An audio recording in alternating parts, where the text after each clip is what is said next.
Əməkdar artist Elnarə Abdullayeva oğlundan danışıb. Müğənni qonaqcanlı proqramında övladının qız seçiminə qarışmadığını bildirib. O qeyd edib ki, oğlu ailə quracağı xanımı özü seçməlidir.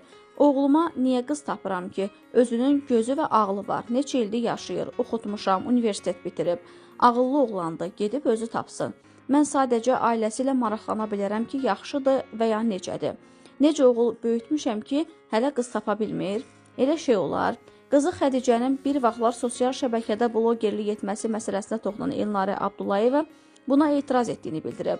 Bloger olunca oxuyan olardı da, səsi var, amma lazım deyil. Onun nə blogerliyi, nə də müğənniliyi lazımdır. Gedib oturub evində xanımlığını etsin. Biz nizamda olmalıyıq. Hər şey olmaz axı. Qeyd edək ki, Elnarə Abdullayevanın bir qız, bir oğul övladı var. İfaçının qızı Xədicə ailə qurub.